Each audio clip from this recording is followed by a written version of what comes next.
Kitang-kita sa mukha ng mga housemates na sila Crystal, Caprice at Heath ang kanilang pagkalungkot matapos ma-evict ang kasama nila sa bahay na si Carmel sa programang PBB.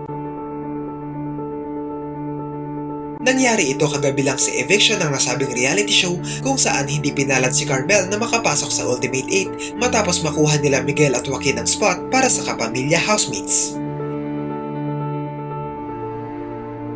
Kasama niyang na-evict ang kapuso housemate na si Marco na natalo naman nila Heath at Princess. Mapapansin ay hindi nagawang ngumiti nila Caprice, Crystal at Heath matapos ang anunsyong si Carmel na ang tuluyang namaalam sa bahay ni Kuya.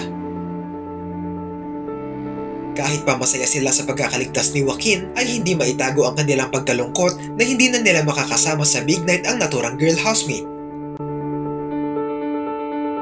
Samantala, makikita rin na sa kabila ng kanyang pagkaka-evict ay hindi nagpakita si Carmel ng anumang pagkalungkot sa naging resulta ng botohan.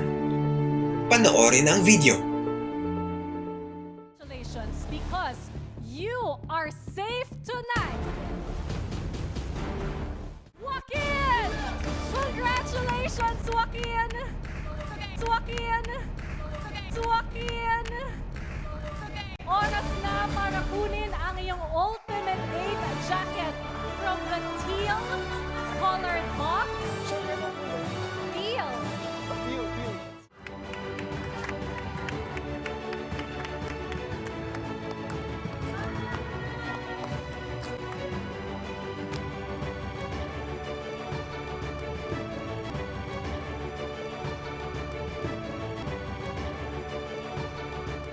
Great job, Carmel and Marco. But it's time, oras na para magpaalam sa inyong mga kasama. Bye, guys.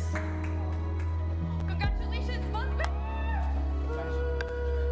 Sa isang kisap mata, sa isang kisap mata, sa isang kisap mata. Inulan ito ng samot-saring komento mula sa mga netizens. May mga hindi rin natuwa sa naging reaksyon ni Joaquin matapos manalo dahil tila ang yabang umano ng dating nito para sa iba. Tignan ang mga komento.